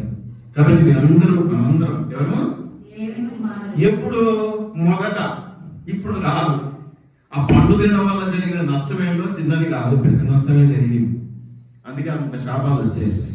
కాబట్టి మనం దేవుని సంతానము, దేవుని కుమారులు అనేది మనం గమనించుకోవాలి. 17వ వచనం తర్వాత 18, 19 దుర్నీతి చేత సత్యమును అడ్డగించు మనుషుల యొక్క సమస్త బలహీనత మీదున్న దుర్నీతి మీదను దేవుని కోపము పరలోకం నుండి బయలుదేరబడుచున్నది. ఎందుకనగా దేవుని గురించి ఏ శక్యమైనది ఏదో అది వారి మధ్య విశుద్ధమైనది అని చెప్తాడు. ఎవరికి ఏది దాచిపెట్టిన దేవుడు క్లియర్గా ఇచ్చింది. Everything is crystal clear. కానీ మనం బయట చదివితే ఇంట్లోకి పోయేటప్పుడు ఆశీర్వదిస్తా, ఇంట్లో నుంచి బయట పోయేటప్పుడు ఆశీర్వదిస్తా, ఇంట్లోకి వచ్చేటప్పుడు ఆశీర్వదిస్తా, జోలో 10 రూపాయలు అంటే 100 రూపాయలు చేస్తా, కొత్తగా అన్ని దొరికి నీకు డబ్బులు ఇస్తా. ఇదే ఎక్కడ కనిపిస్తాయని బైబిల్లో చదువుతాం మనం. ఒక గింజతో పోతే 10 గింజలు వచ్చినాయి, ఒక మూటతో పోతే 10 మూటలు వచ్చినాయి. ఆశీర్వాదాల వైపు తప్ప సబ్జెక్ట్ తెలుసుకుందామని కూర్చొని చదివేవారు లేరు. నాకు వాక్యం మాట్లాడింది అంటాడు. మళ్ళీ ఏం మాట్లాడుతుందో నాకు అర్థం కాదు. వాక్యం మాట్లాడుతున్నారు, ఇవి కూడా మాట్లాడాలి కదా, ఇవి కూడా మాట్లాడాలి కదా. పరిమితి ఏర్పరచుకొని ఆ పరిమితికి కట్టుబడి ఆశీర్వాదాలకు ఆశపడి గర్భఫలం లేదా నీ గర్భఫలమును దీవించును, గర్భఫలం ఇచ్చినది యెహోవాయే. ఈ 2 మాటలు పట్టుకొని గర్భఫలం అంతే. అవే దొరుకుతాయి. నీ కన్ను అదే, నీ ఆశ అదే కాబట్టి నీకు వాక్యాలు ఏం కనిపిస్తాయి? గర్భఫలమే కనిపిస్తాయి. నిజంగా దేవుని యొక్క గ్రహింపు ఏంటి, దేవుని లోతు ఏంటి, దేవుని మర్మం ఏంటి, దేవుని రహస్యం ఏంటి తెలుసుకుందాం అన్నప్పుడు లోతే. దీనికి చదువు అవసరం లేదు. ఏం కావాలి? ఆశ కావాలి. నేను బైబిల్ చదవడానికి ఇది అసలు అర్థం కావు. చదవాలన్న ఆశ ఉండి ఉంటే ఆశీర్వాదాలు, నా కుటుంబం, నా పిల్లలు, నా భార్య బాగుండాలి అంటే అవే వచనాలు కనిపిస్తాయి. వాక్యం అనేది 2 అంశాలు వాడి అర్థం. నువ్వు ఏది కోరుకుంటావో అదే కనిపిస్తుంది. లోతులు, మర్మాలు, జ్ఞానం కావాలని కోరుకుంటే రహస్యాలు బయట వస్తుంది. సరే, పక్కన పెట్టేస్తే ఏమన్నదంట, ఇది ఉంది అనేది మీరు గమనించుకోండి. లూకాసు వార్త 3వ అధ్యాయం 38వ వచనం. లూకాసు వార్త 3వ అధ్యాయం 38వ వచనం, 38. ఇక్కడ కూడా అలాగే మత్తయి వార్తలో అలాగే, అందుకని మొత్తం చదవద్దు. ఆ చివరి వచనం 38. కేయినాను ఎనోషుకు, ఎనోషు షేతుకు, షేతు ఆదాముకు, ఆదాము దేవునికి కుమారుడు. ఇప్పుడు అర్థమైందా? మనమందరం ఆదాము సంతానం అంటాం కదా. ఆదాము ఎవరి కుమారుడు? అన్నయ్య కావాలి. అయినా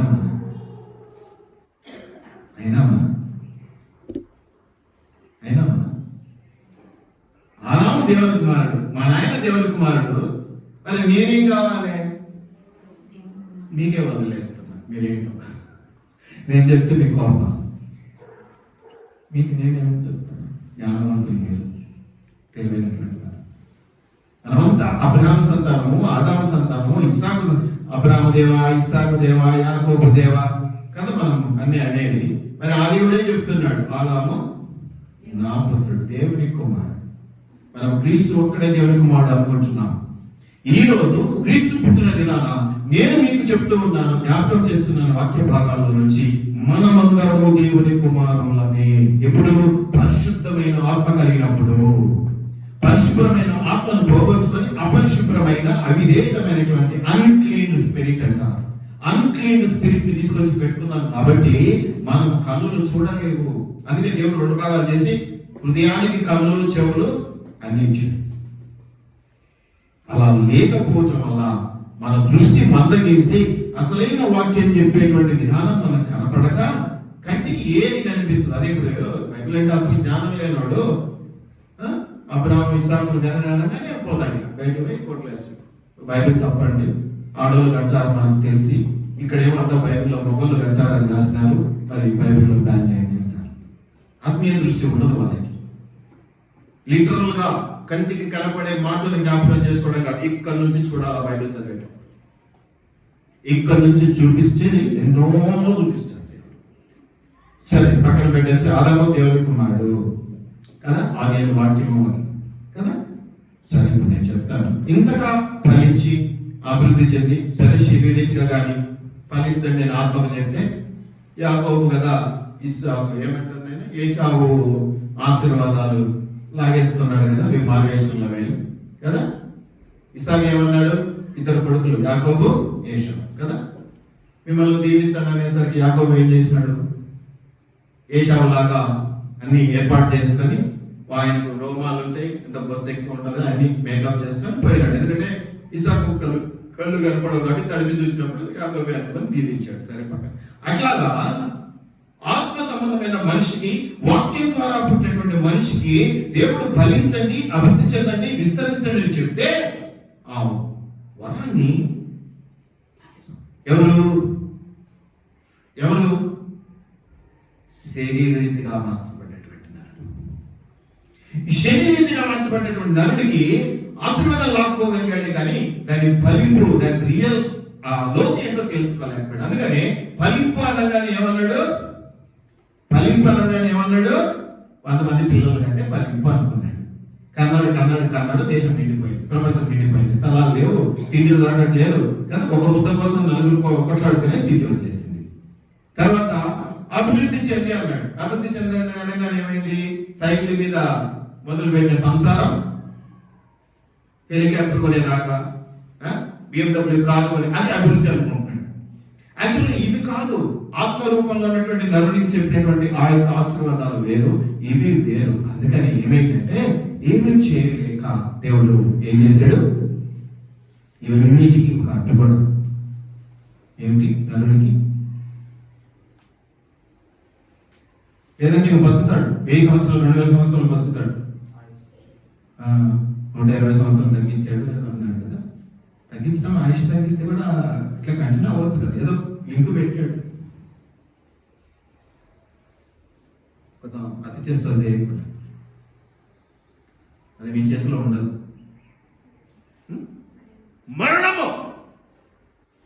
మరణం లేకపోతే వామ్మ దేవుడా ఇంకెట్లా పెరిగిపోవాలి జనాభా. మరణం అనేటువంటి ఒక యాంటీ ఎలిమెంట్, ఒక గోడ అడ్డుగోడ తీసుకొచ్చి పెట్టాడు. ఇప్పుడు మళ్ళీ వెనక్కి రావాలంటే మరణం అనకూడదు. మళ్ళీ నరుడు వాక్యం ద్వారా పుట్టినటువంటి ఆత్మగా మార్చబడాలి అంటే మీరంతా రక్షణ గురించి దాని ఓకే, అది రైట్, అవన్నీ నేను తెలుసా. ఇప్పుడు నరుడిని ఏం చేయాలా, మళ్ళీ దేవుడు ఆత్మరూపంలోకి తీసుకురావాలి. అయితే నరుడు ఆత్మరూపంలోకి రావాలంటే మధ్యలో ఒక అడ్డుగోడ పెట్టాడు. దేవుడే పెట్టాడు. ఏమిటా దేవుడు పెట్టేటువంటిది? మరణం. మరణం అనేటువంటి అడ్డుగోడ దాటి రావడానికి నరుడికి సాధ్యము కాదు. ఎందుకంటే పెట్టింది ఎవరు? తీసేయాల్సింది ఎవరు? అందుకే ఈ లోకానికి వచ్చాడు. ఈ రక్షణార్థమై నీ పాపములు పరిహరించడానికి ఇవన్నీ దాంట్లో భాగాలు. బిర్యానీ చేస్తే బిర్యానీలో రకరకాల ఐటమ్స్ ఉంటాయి కదా, అట్లా ఈ రక్షణ అనేది, పాపక్షమాపణ అనేది అసలైన దేవుని ఉద్దేశము. దేని విషయంలో దేవుడు నిన్ను సృజించుకున్నాడో ఆత్మరూపంలో అలాగున నిన్ను తిరిగి మార్చుకోవాలి. అందుకే ఈ రక్త మాంసంలో పర్వత రాజ్యాన్ని ప్రవేశించాడు అడ్డుకున్నాడు. కాబట్టి ఏం చెప్పాడు? అవి తొలగించబడాలి. అవి తొలగించబడాలంటే ఏం కావాలి? మనిషి మరణం అవ్వాలి. మనిషి మరణం అవుతే ఆత్మ తన దగ్గరికి వెళ్ళిపోతుందని చెప్పబడింది. కానీ తను చెప్పినటువంటి మహిమతో రావాలి అంటే మరణాన్ని జయించినటువంటి వాళ్ళు ఎవరు రావాలి? అది ఒక్క యేసు ప్రభువు మాత్రమే సాధ్యం. అందుకే ఈ లోకంలో పుట్టాడు. యేసు ప్రభు ఎందుకు పుట్టాడు అంటే రకరకాల కారణాలు ఉన్నాయి. చాలా మంది ఏంటంటారు రక్షణార్థమై. నిన్న మనం ఒక దగ్గర వాక్యం విడిపించటకును నడిపించటకు దిగి వచ్చాడు.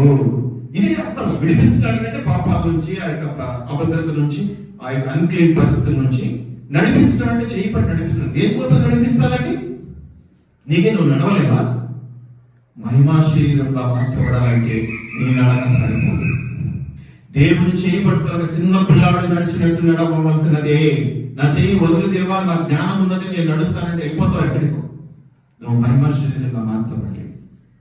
మహిమ శరీరం అంటే ఆత్మ అనుకున్నావు, ఇక ఆత్మలో మార్చబడాలి. దేవుడు లోకానికి రావడానికి కారణం అది. దేవుడి లోకంలో పుట్టడానికి కారణం అదేనండి. అన్నీ సాధ్యమే, కానీ మరణాన్ని జయించి రావటం నరునికి సాధ్యం కాదు. ఆ మరణాన్ని జయించడానికి ఒక రావాల్సి వచ్చింది. మరణమా నీ ముళ్ళు ఎక్కడా? మరణమా నీ విజయం ఎక్కడా? రాతి తొలగించబడింది, మరణానికి మరణం ఇచ్చాడు. బాగుంది ఈ పాయింట్, ఈ మాట బాగుందా? రాసే బాగుంది కదా. మరణానికి ఏమిచ్చాడు? మరణం ఇచ్చాడు. సజీవులుగా మనల్ని లేపే ప్రయత్నంలో తన వంతు పని తను చేసి పరలోకానికి వెళ్ళాడు. ప్రేమైన దేవుని పిల్లారా, ఎన్నో రకాలైనటువంటి ఎన్నో ఉన్నాయి. మహిమ అంటే ఏందనుకుంటున్నారు? ఫలించడం అంటే 4 పిల్లలు కనడం, లేకపోతే మన చదువులు, మన అదేననుకుంటున్నారా? ఫలించడం అంటే చాలా గొప్ప విషయం. మహిమతో ఫలించడం అంటే చాలా గొప్ప విషయం. ఈరోజు అట్లా పోయి స్వార్థ అది అవసరం అంటే అది స్వార్థ చేయడం తప్ప నేను అనడం వల్ల మహిమతో నింపబడ్డా. సరూర్ నగర్ చెరువు నిలబడ్డారు. యేసు ప్రభు లాజరు సమాధి దగ్గర నిలబడ్డాడు. ఒక్కసారి ఊహించుకున్నా, ప్రభువా నీ మహిమ నాలో ఉన్నది అని నేను నమ్మాను. ప్రభువా ఏమన్నాడు లాజరు సమాధి దగ్గర? ఒక్కసారి నేను అదే మహిమతో నింపబడి ఆ చెరువు దగ్గర నిలబడి లేసిరా అంటే ఎన్ని అందరూ చూశాడు. అక్కడే ఎంతమంది చనిపోయిన సందర్భాలు చూసినాడు. ఇప్పుడు నువ్వు వెళ్ళి అందరికి చెప్పాలా నా దేవుడు మహిమాన్వితుడని? ఒక్క సంఘటన సరిపోదా? ఒక అటువంటి మిరాకిల్ సరిపోదా? ఒక అద్భుతం సరిపోదా? తుఫాను, శిష్యులందరూ ఉన్నారు. దేవుడు నీళ్ళగా నడుచుకుంటూ వచ్చాడు. ఏం చేశాడు? తోడేయండి, బకెట్లతో తోడండి, చెవులతో తోడండి నీళ్ళు అన్నాడా? ఏమన్నాడు? దిక్కో అంటే ఏమైపోయింది? సముద్రము నిమ్మలమాయను. ఎందుకు? ఆయన శరీరంతో ఉన్న ఆయన ఆత్మలో మహిమాన్వితుడుగా ఉన్నాడు కాబట్టి. అట్టి మహిమలోనికి నన్ను నడిపించుకోవాలి కాబట్టి, అట్టి అద్భుత ఆశ్చర్యకార్యాలు మీ ద్వారా నా ద్వారా జరిగించుకోవాలి కాబట్టి మానవ రూపంలో ఈ రోజు పుట్టాడు. ఈ రోజు అనేది గ్యారంటీ కాదు, కానీ ఎందుకంటే చాలా మంది డేట్ మీద కూడా చాలా మంది డిబేట్ చేస్తుంటారు. మన ఉద్దేశం అది కాదు. ఏదైనా కానీ లోకానికి వచ్చాడు. ఎందుకు వచ్చాడంటే అసలైన ఉద్దేశం ఏంటంటే నన్ను మహిమ కలిగిన వారుగా మార్చుకుంటాను. అది నీకు నాకు సాధ్యమయ్యే పని కాదు. ఆయన తేడా లేదు. నేను ఇళ్లలో అడ్డు దొంగనే దాన్ని, నేను ఊర్లో పోయి డ్రైనేజ్ పనులు చేసేటోని కాబట్టి నాకేముందండి ఎప్పుడు కట్టగా దేవుడు చూసేది ఆత్మలని. ఆత్మవర్షుడై అనే మాట కూడా మీరు వినించారు. మన కాన్సెప్ట్ ఇవన్నీ కూడా. ఎందుకు వెంటబడతాం? ఎందుకు ఇలా ఉండొద్దు అలా ఉండాలని వేధించి మాట్లాడతాము? ఎందుకు హెచ్చరికలు ఎక్కువగా చేస్తామంటే ఆశామాషి టార్గెట్ కాదు మనకి. నువ్వు వచ్చి దీవించబడి 4 బండ్లు కొని 4 కార్లు కొని మంచి ఉద్యోగం సంపాదించుకొని పోవడానికి కాదు. అసలైన ఉద్దేశం టార్గెట్ ఏంటి? మహిమా శరీరంలోకి మనం మార్చబడాలి. ఆత్మ, ఏమాత్మ? దేవుని కుమారుడుగా పిలువబడుతున్న ఆ రోజు ఆత్మగా నువ్వు నేను నిలబడడానికి, ఆ మార్గం తెరవడానికి ఈరోజు పుట్టాడు దేవుడు. ఎందుకు పుట్టాడనే ఉద్దేశాలు అనేక మంది అనేక రకాలుగా చెప్తూ ఉంటారు. పాప క్షమాపణ నిమిత్తమే, శిలువ బలియాగం ద్వారా రక్షించడానికి, ఇవన్నీ ఓకే. దాని వెనకబడే ఉద్దేశం ఏంటంటే వాక్యము ద్వారా పుట్టిన మనుషుడు శరీరాయుతగా మార్చబడ్డవాడు మళ్ళీ ఇప్పుడు ఏ రూపంలోకి వెళ్ళాలి? వాక్యము ద్వారా పుట్టిన ఆత్మరూపంలోకి వెళ్ళాలి. అది మహిమ గల ఆత్మరూపంలోకి వెళ్ళాలి. అందుకే దేవుడు ఈరోజు పుట్టాడు. దీన్ని మనం జ్ఞాపకం చేసుకోవాలి. ఎంతమందికి తెలుసు ఇలా ఈ ఉద్దేశంతో పుట్టి ఉంటాడు దేవుడు? మీకేమన్నా వేరే ఉద్దేశాలు ఉంటే అవి కూడా కరెక్టే, తప్పని నేను అనడం. పాప క్షమాపణ నిమిత్తమే, మన రక్షణ నిమిత్తమే, ఎంతో గొప్ప త్యాగంతో ఆయన లోకానికి వచ్చాడు. ఆయన మొదట ఉద్దేశం ఏమిటంటే, ఏ నరుడైతే ఆత్మరూపంలో ముచ్చటగా దేవుడు తన స్వరూపం ముందు చేసుకున్నాడో మళ్ళీ మనం అందరం ఆయన స్వరూపంలోనికి మార్చబడాలి. ఏమిటా స్వరూపము? ఆత్మస్వరూపం. ఏమిటా ఆత్మ? పరిశుద్ధాత్మ, మహిమ కలిగినటువంటి ఆత్మ. అనేక సందర్భాలు కదా, లాజరు సముద్రాలే కాదండి, ఎన్ని మిరాకిల్స్. నిజంగా అంత మహిమతో నువ్వు నింపబడితే నీకు అడ్డు అదుపు లేదండి. ఎంత అద్భుతాలైనా చేయవచ్చు, ఎన్ని ఆశ్చర్యకారాలైనా చేయవచ్చు. నీ జోలికి ఎవరు రాలేండి. నువ్వు దేవుని మహిమతో ప్రవర్తిస్తే, దేవుని మహిమతో నడిస్తే నీకు ఒక రోజు నేను తప్పు పట్టడానికి ఏముండదు. వాళ్ళు ఇంకా ఏదన్నా వచ్చి నాకేదన్నా చేయాలని అర్థం. ఇప్పుడు అలా లేక శరీరంతో ఉండి క్రిస్మస్ అంటే బిర్యానీ అంటే క్రిస్మస్ అనుకుంటున్నావు కాబట్టి ఇరుగు పొరుగు వారు క్రిస్మస్ అనగానే ఏం బిర్యానీ చేసుకోలేదా, మా మమ్మీ లేదా అంటే వాళ్ళ దృష్టిలో అదొక్కటే అదొక్కటే పద్ధతి అనుకుంటూ ఉన్నారు. అసలైన పద్ధతి ఏమిటంటే ఈ రోజు దేవుడు వచ్చినటువంటి విధి విధానంలో దేవుడు మనకు చేయాల్సిన మేలు ఏమని ఆలోచిస్తూ ఉన్నాడంటే మనము ఆయనకు సంబంధించిన సమరూపంలోనికి మార్చబడటానికి. చివరిగా యోహాను సువార్త 1వ అధ్యాయం 12-13 వచనాలు మనం తీసుకున్నాం. యోహాను సువార్త 1వ అధ్యాయం 12-13 ఈ మాటలు చదివి మనం గురించుకున్నాం. తన్ను ఎంత అంగీకరించిరో వారికి అందరికీ అనగా దేవుడు పిల్లలవుటకు ఆయన అధికారం అనుగ్రహించాడు. థాంక్యూ. ఇంకా వారు దేవుని వలన పుట్టిన వారే గాని రక్తము వలన. ఇక్కడ మీరు గమనించండి, రక్తము వలన పుట్టిన వారు కాదు. చాలా డేంజర్ రక్తం. చాలా బీపీ, షుగర్, కొలెస్ట్రాల్, ఇంకా ఏదైనా మొదట చెక్ చేయాల్సింది ఏంటమ్మా? దగ్గు జలుబు వచ్చిందన్న డాక్టర్ ఏం చేస్తాడు? రక్త పరీక్ష రాస్తాడు. That much of danger. అందుకే మనం రక్తం ఉంచుకోకూడదు. రక్తం ఉందంటే ఏ అట్లా చూస్తున్నాం, నా కడుపు రగిలిపోతుంది కదా, ఇదేనా రక్తం ఊడికి. ఎప్పుడు ఈ మాట విన్నారా? ఎవరి మీద కోపం వచ్చినప్పుడు ఏమంటారంటే, నిన్ను చూస్తే నా రక్తం మరిగి ఉడికడం కాదు, మరగడవా. ఉడకడం అంటే చికెన్ ఉడకడం అనుకున్నా. వారి దేవుడా, రక్తం హెవీ డేంజర్. రక్త మాంసంలో పరలోక రాజ్యాన్ని స్వతంత్రించుకోనలేవు. రక్తం ఉంటే పౌరుషం వస్తుంది. ఒక మాట అంటే ఓర్చుకోలేదు. కాబట్టి రక్తం తీసేసుకున్నాం, ఆ పనిని పెట్టి వద్దొద్దు ఆ పని చేయాలి. దాన్ని ఎంత కంట్రోల్లో పెట్టాలో అంత కంట్రోల్లో పెట్టాలి. ఈ కోపానికి కారణం రక్తం. అన్నిటికీ చాలా వాటిని కదా. అందుకని ఇక్కడ ఆ మాట చెప్పబడి, రక్తం వల్ల నువ్వు పుట్టలేదు, శరీరం వల్ల నువ్వు పుట్టలేదు, వాక్యం ద్వారా పుట్టావు. మళ్ళీ వాక్యం ద్వారా పుట్టినటువంటి ఆత్మలను మార్చబడాలి. అలా ఆ ప్రణాళిక జరగాలి అంటేనే దేవుడి లోపడానికి రావాలి. ఇది జ్ఞాపకం పెట్టుకున్న ప్రేమైనటువంటి దేవుడి పిల్లగా మీరు అనేక రీతులుగా అనేక చోట్ల అనేక మంది చెప్పిన మాటలు వింటూ ఉంటారు. అవన్నీ కూడా సత్యాలు. నేను అవన్నీ తప్పని నేను అనలేను. కానీ నేనంటున్న మాట ఏమిటంటే, మనల్ని మహిమాశరీరులుగా అతను ఎంతో ప్రేమతో చేస్తున్నటువంటి ఆత్మస్వరూపంలోనికి మార్చుకోవడానికి ఈ లోకానికి దిగి వచ్చాడు. అది మనుషులకు అసాధ్యం, ఒక దేవునికి మాత్రమే సాధ్యం. అందుకే ఉనికి పంపిలా దేవుడు ఈ పాపం నుంచి విడిపించబడదు కాక ఒక మాట పైనుంచి చెప్తే కూడా మనం రక్షించబడతాం. దాంతో సరిపోదు, నువ్వు నడవడిక మార్చుకోవాలి. అందుకే ఆయన తోడుని నడిపించాలి. ఎందుకు ఈ ప్రాసెస్ అంతా, ఈ ప్రాక్టికల్స్ అంతా ఎందుకు, ఈ ఎక్స్పీరియన్సెస్ ఎందుకు? మహిమాశీ అది ఒక్క రోజుతో వచ్చేది కాదు. మనకు అంటుతుంది కడుక్కోవాలి. దయచేసి జ్ఞాపకం పెట్టుకోండి. ప్రార్థన చేసుకుందాం. చివరి మాట చదివి 13 కూడా చదువునాయన. వారు దేవుని వల్ల పుట్టిన వారే కానీ రక్తం వల్లనైనను. ఇది కూడా జ్ఞాపకం పెట్టుకోండి. నా పిల్లలు శరీరం ద్వారా పుట్టారు కాబట్టి లోకరీతిగా గవర్నమెంట్ స్టాంప్ వేస్తుంది, నీ పుట్టారు నీ పిల్లలని. శరీరీతిగా పుట్టిన వారే కాదు, ఆత్మలో. అందుకే మనం ఆత్మల సంపాదన అంటాం. మనం ఏమంటామంటే ఆత్మల సంపాదన అంటాం. దేవుడు దేని కొనుక్కున్నాడు? ఎన్ని ఆత్మలు నీ పిల్లలుగా ఉన్నాయి, ఎంతమందికి నువ్వు సంపాదించు, ఎంతమందికి మంచిని బోధించు, మనవత్వాన్ని బోధించు, ప్రేమను బోధించావు అనేది అడుగుతూ ఉంటాడు. ఇంకమ్మా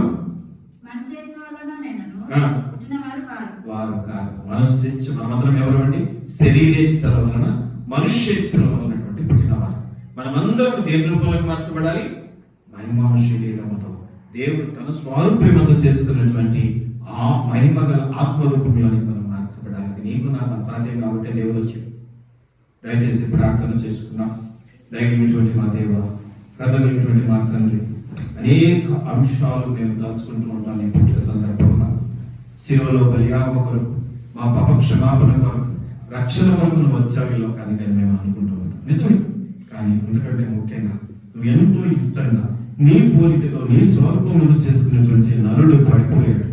అయ్యా శరీరము ధరించాడు, రక్త మాంసములతో నింపబడ్డాడు. శరీరేచ్ఛలతో వలవేయబడ్డాడయ్యా. అవన్నీ వదిలించుకొని రావటానికి మరణాన్ని జయించవలసినటువంటి అవసరం ఉంది. కాబట్టి ఒకరిని వచ్చి అతి ఆ విడుదల అతి రక్షణ మాకు ఇచ్చినందుకే నీకు వందనాలు స్తుతులు. ఈ అద్భుతమైన సన్నివేశం, ఈ అద్భుతమైన దీవులను బట్టి నీకు వందనాలు. నీవు లేకపోతే, నువ్వు రాకపోతే మానవుడు ఆ దొంగ చికటల దొంగ ఊపిలో కూరుకుపోయినట్టే ఈ పాపంలో కూరుకుపోతాడు. వాటన్నిటి నుంచి మాకు ఇచ్చిన విడుదలను బట్టి నీకు వందనాలు చెల్లిస్తూ ఈ విడుదలందరికీ కూడా ఈ వాక్య భాగాలను నైనా అర్థమయ్యేలా చేయమని, అట్టి దీక్ష పట్టుదలతో మహిమాశీలుగా మార్చబడే ఆ తపన వీరిలో పుట్టించమని, నెగ్లజెన్సీ వదిలివేసి అయ్యా నీ మహిమార్థమైనటువంటి ఆలోచనతో నింపబడిన కృపదాయం చేయమని, నాని వారిని కూడా మీరు దీవించి ఆశీర్వదించి, మరి యూట్యూబ్ లో చూస్తున్నటువంటి వారు, ఫేస్బుక్ లో చూస్తున్నటువంటి వారు కూడా దీవించబడేలా సహాయం చేయమని నజరేయుడైన యేసు అతి పరిశుద్ధ నామములో అడిగి వేడుకొని ప్రార్థిస్తున్నాము మా పరలోకపు తండ్రి. ఆమేన్. ఆమేన్. Thank you very much.